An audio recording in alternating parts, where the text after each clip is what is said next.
Hi everyone, I'm Laura Abreu and I'm in grade 10. And on Saturday, I had the honor of participating in the On Track program hosted by the Odd Squad Productions, run by the Vancouver Police Department. Today I'm going to be talking about my experience at On Track, but also more about what I learned from the officers as well as real people living on the downtown east side. I'm not going to try and tell you what to do or what decisions to make. I'm only going to show you what happens if you were to choose this particular road in life.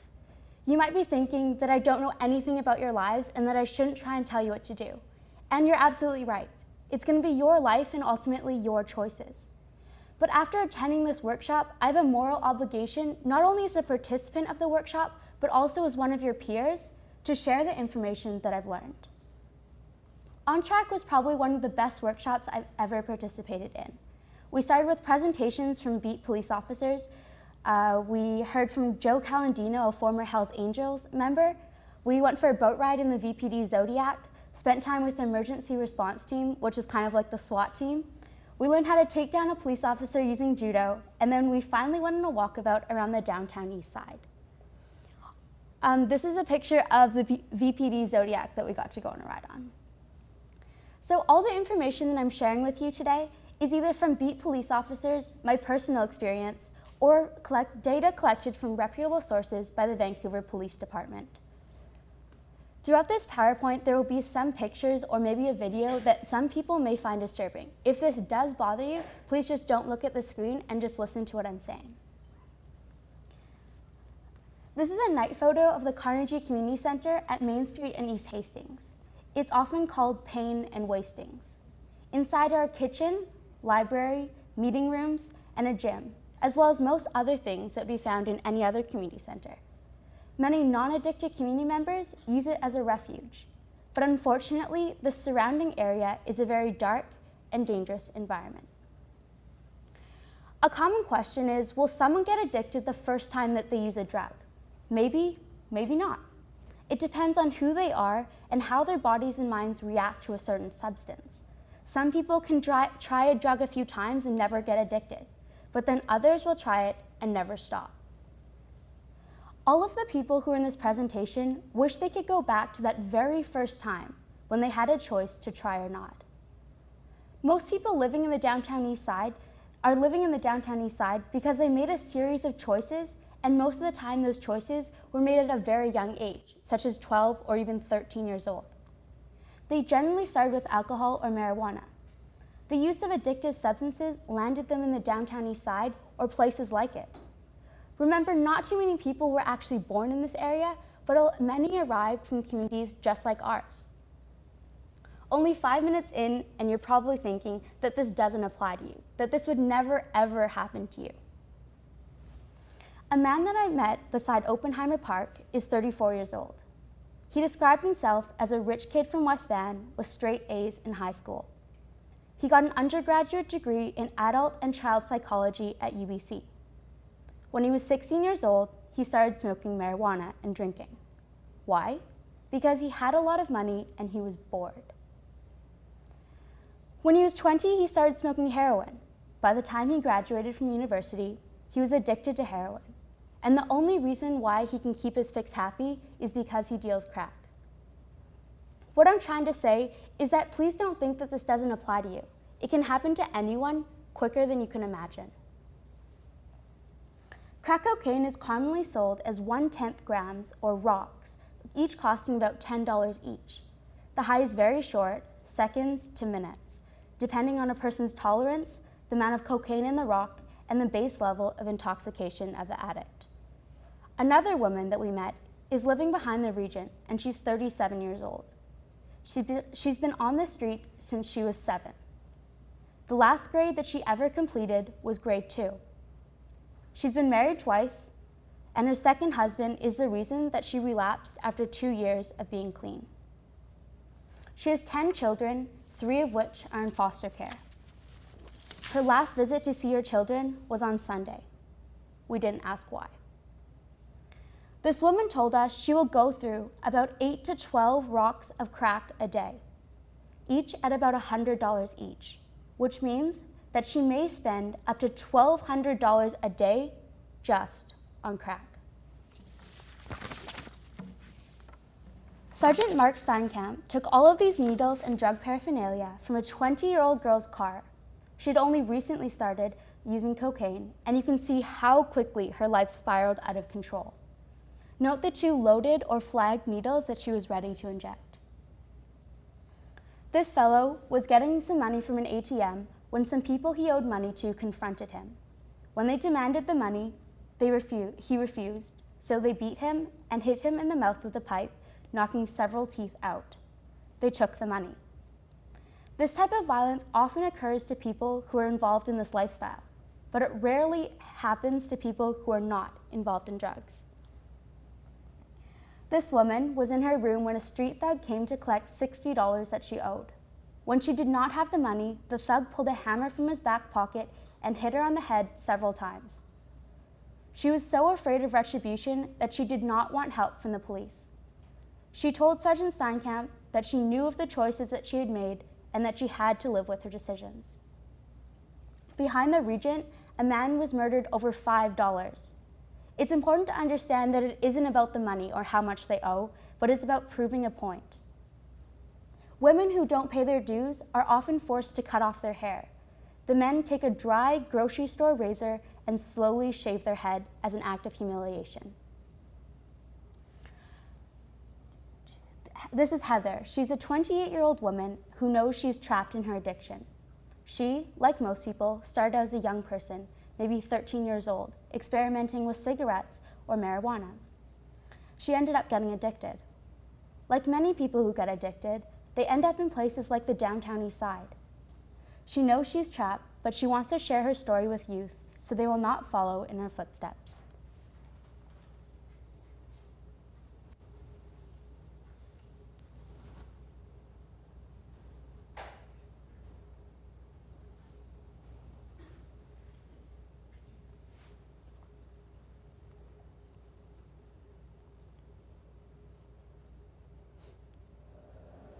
Well, I started drinking and smoking weed when I was 13, and then I kind of quit that, and then I got introduced into crack by a cousin. And then in Vancouver, when we got to Vancouver, got into heroin as well. And so what type of drugs are you using now? Like, what would you say your main drug problem is? Heroin and crack. And how do you use your drugs? I smoke crack and I inject heroin and sometimes cocaine and speed. What do you think your drug use has cost you? A lot of things. A normal life, my family, my health.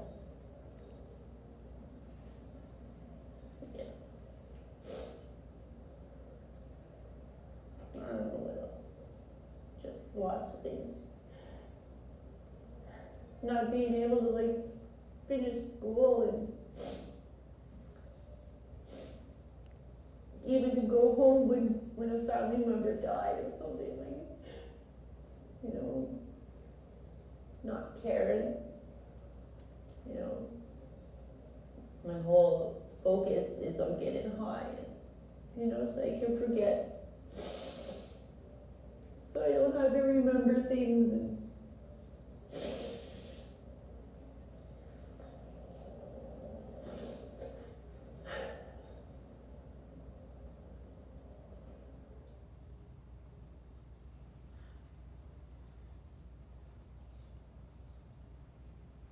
Okay, so let's start out with what is a drug. A drug is anything that changes the way in which your mind and or body functions. It can range from coffee to alcohol and marijuana to hard drugs such as heroin, crack, and meth. Drugs can be further split up into 3 categories. 1, drugs that bring people up, which are called stimulants, like cocaine, crack, meth, and caffeine. Drugs that bring people down, depressants, like heroin, opiates, and of course alcohol. And then drugs that bring you sideways, which are called psychoactive drugs, which is like LSD, mushrooms, and ecstasy. But why do people use drugs? We often hear from addicts, especially young ones, that they started using drugs to be closer with their family members. And then countless people who are abusing substances are doing so because they're self-medicating or masking from the pain of something that's happened to them. We hear from addicts who have stopped using drugs that any pain that was masked or numbed by using drugs, once they stop using drugs, it returns. Even after many years of addiction, that core reason for their use is still there, and it needs to be dealt with. Once they examine the reason and get the help that they need, they're able to carry on with their lives without using drugs. And then of course there's peer pressure, and we all go through peer pressure, but having a plan to deal with it before the situation presents itself is the best defense. Saying no immediately when a drug is offered to you is the best option. Deciding to refrain from using drugs in advance decreases the strength of peer pressure that could follow your uncertainty about such use. And then there's of course pleasure. People would not use drugs if it didn't make them feel good, or at least initially, but every choice is a consequence. And one of the consequences could be addiction and a subsequent lifetime of disease and pain. So what is an addiction? An addiction can be classified in 4 areas. Number 1, continued use. 2, tolerance, which means that the body needs more of the drug to get that same feeling as before. Number 3, withdrawal, which means that the user now understands that they have a problem and attempt to stop.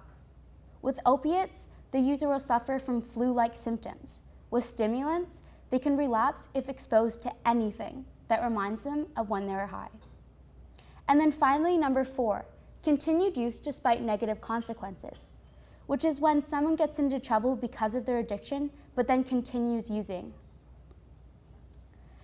A question that police officers always get is, can smoking lead to addiction?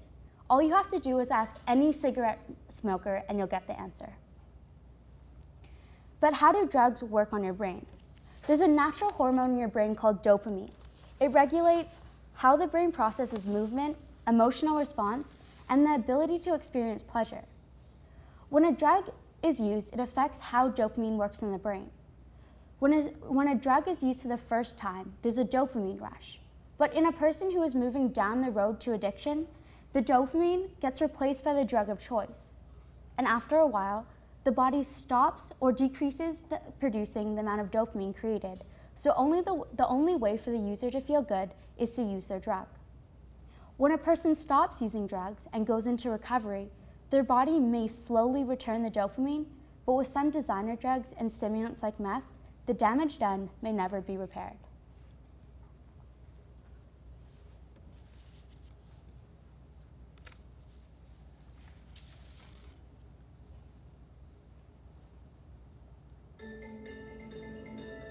Addiction research has focused on the neural circuitry in the brain's reward pathway, the network of neurons where our desires arise. Flowing along this network, continuously stimulating our pleasures, appetites, are the neurotransmitters that one neuron uses to talk to another. Addictive drugs work by altering the level of these neurotransmitters and slyly capturing the reward pathway. All addictive drugs are Trojan horses. Every single one of the chemicals that are addictive are mimics. That is, they look like a neurotransmitter. They look like one of the chemicals that the brain uses for nerve cells to communicate with one another.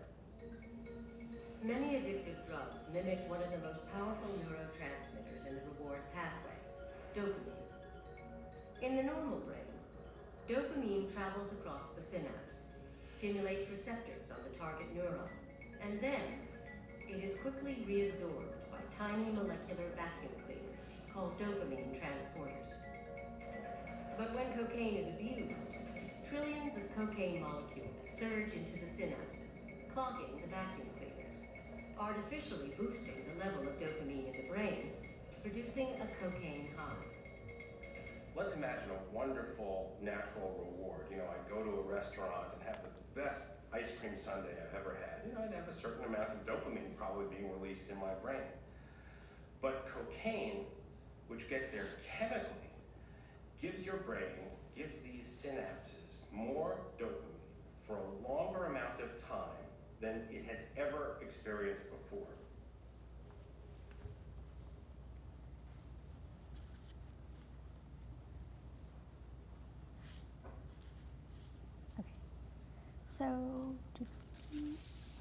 So about 40,000 to 45,000 people die each year in Canada from substance abuse, and 82% of those deaths are from cigarette-related issues.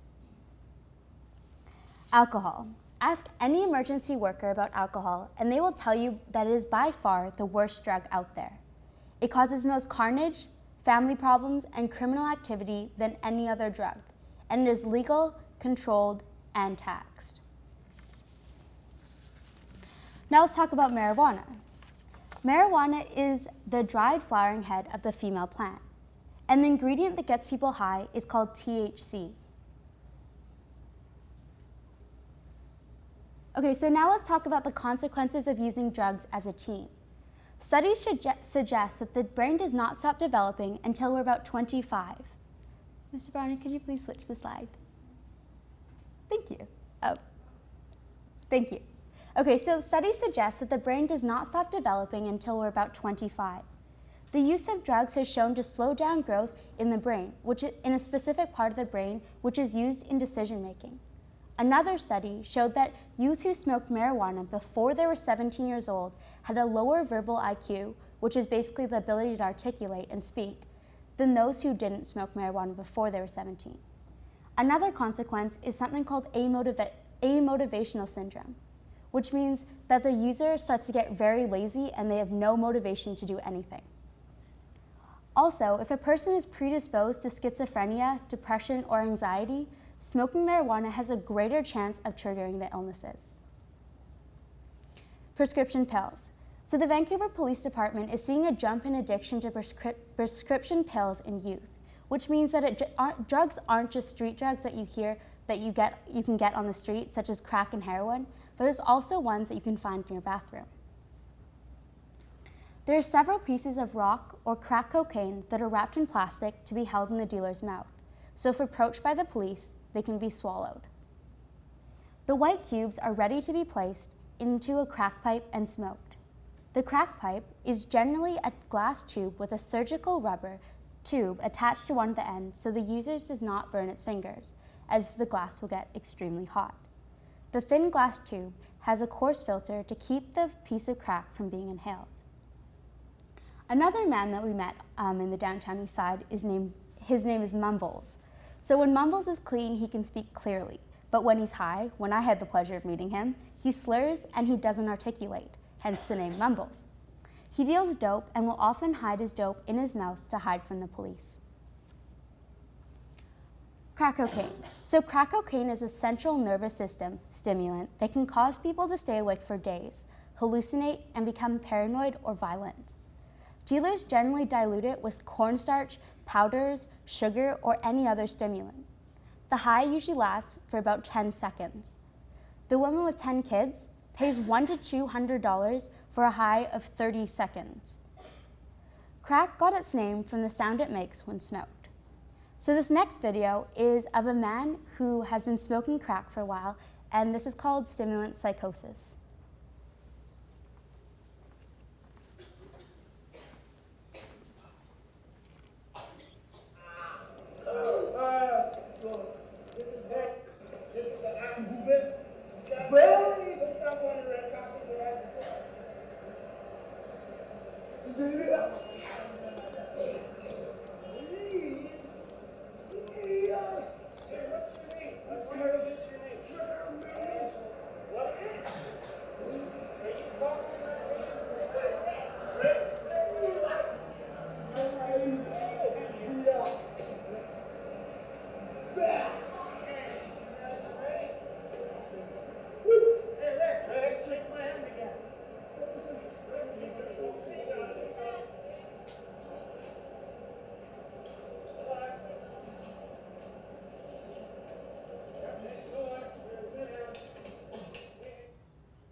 So the man in the video, that's a medical emergency. So when you see him get into the ambulance or when he does get into the ambulance, he's not getting arrested. It's an immediate medical emergency. Okay, so tweaking. Tweaking occurs after a stimulant has been used. So this man picked dirt out of the gutter for hours. So if you go down to the downtown east side and you see rows of dirt or plastic or something like that along the sidewalk cracks, that's what it is. Okay, so before we switch, the next picture some of you might find a little bit disturbing. So if it does, okay. So if it does disturb you, just look away and listen to what I'm saying. All right, so this is called formication. So, okay. So this is called formication. So what happens is a user will have this sensation or will feel like there are bugs or worms coming out of their skin. So usually if we have a bug on our arm, usually we'll just flick it off and it'll be gone. But with a stimulant user like this, what they'll do is that they'll start scratching and then they'll start picking. And then this woman, Carly, she took a knife to her arms and she had 2 of these huge wounds open on her arms, but eventually they were healed with skin grafts. But unfortunately, Carly eventually died of a drug overdose. Another young boy started scratching, picking, and then took a knife to his legs. Okay. So heroin. Heroin can be smoked, snorted, or injected.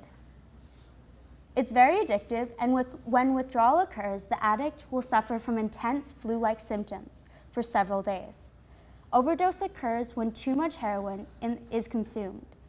The depressive effect on the central nervous system ultimately stops respiration and heart function, which results in death if immediate medical attention is not provided.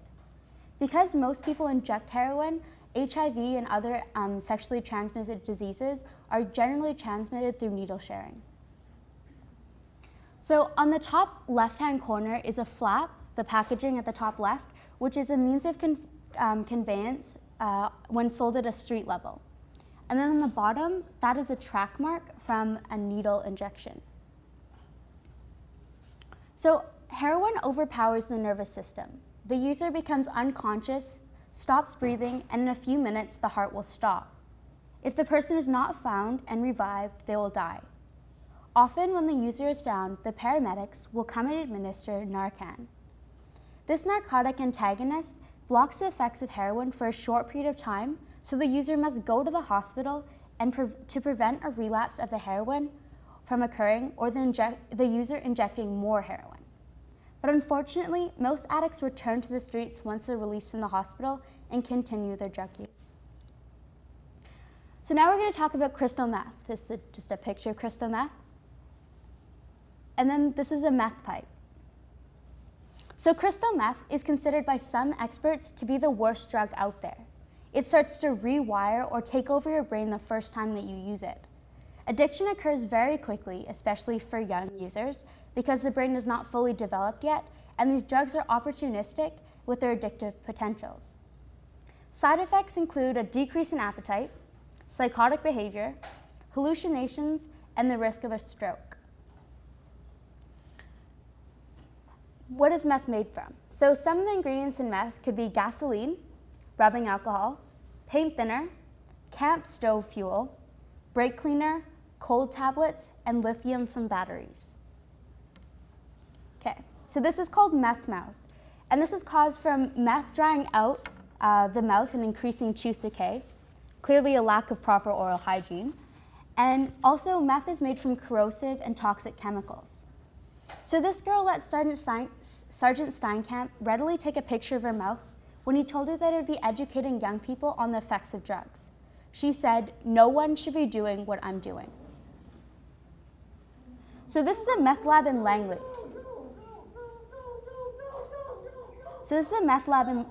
Langley.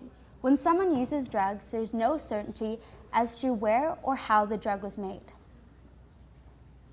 This is another picture of a meth lab. Quality control is dangerously lacking in illicit drug labs. These drug labs are often found in warehouses, apartment buildings, and neighborhood homes. But now let's talk about ecstasy pills. Ecstasy pills come in all sorts of shapes and colors, with many fun-like images stamped on the pill face. This serves to influence young users to believe that the drug is harmless. But studies show that there are many serious mental and physical side effects of using ecstasy pills. Most pills, around 60%, are mixed with meth, and around 80% mixed with caffeine. So this is a photo of an abscess on an addict's back. These are very common in this type of lifestyle because people are not caring about their health. They're focused completely on getting their next high.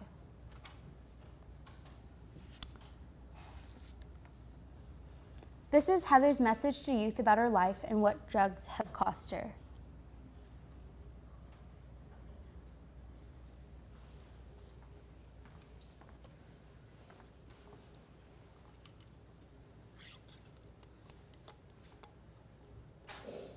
All I know is that once you start using, it's like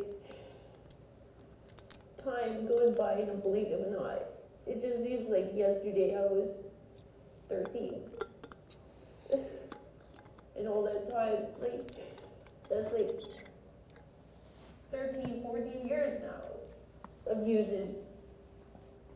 And it's like you can do a lot in that time, but I haven't done anything.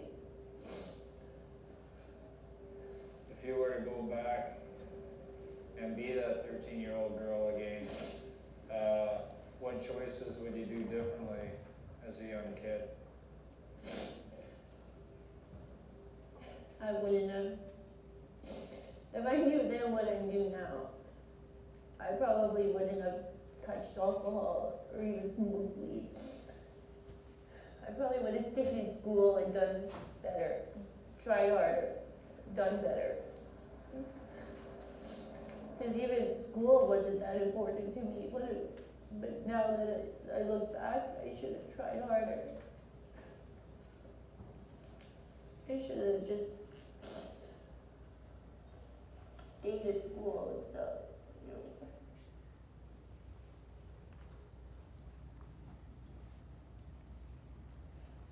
Okay, so here are some trusted websites that you can visit where you can find information on drugs and health. So there's NIDA, there's Health Canada, which you can always go to, and then there's Kids Health, the teen section. But you might be thinking, what support do we have for people living in the downtown east side? There's police officers. And one thing that I really learned from On Track is the amazing relationship that police officers have with the people living in the downtown east side. When we went on our walkabout in that area, the police officers knew which people to ask, they knew their names, and they knew their stories. And I found that really interesting, how that the police are taking they have this amazing relationship, so they're really there to protect and help the people who are living down there. And then of course we have organizations, for example, the United Shelter, which is a low barrier shelter with around 100 beds, and it has a separate women and men's facility. And then finally, of course, there's soup kitchens, which a lot of people volunteer at. And you can definitely see that when you do volunteer at those organizations, the great impact that they have on those people. So there's going to be a lot of problems and decisions that you're going to have to make in your life. But you just have to remember that it's not what happens to you, but it's how you deal with it that makes the person that you are. So what can you do? If you're in grade 9 or grade 8 right now, you can apply to On Track when it comes to your year, which is grade 10. Even if you don't think you're interested in going into law enforcement, please apply. It was definitely the best workshop I've ever gone to. You can always visit onsquad.com to watch award-winning documentaries about life in the downtown east side. But most of all, speak up when you're faced with difficult situations with your friends. And then finally, with the time left, please let me know if you have any questions. I can't answer questions right now about actual drugs and how they work, just because I don't have the information with me right now to give you a good answer, but I can answer questions about the program.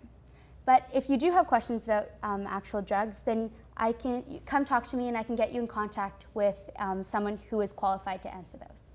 So thank you.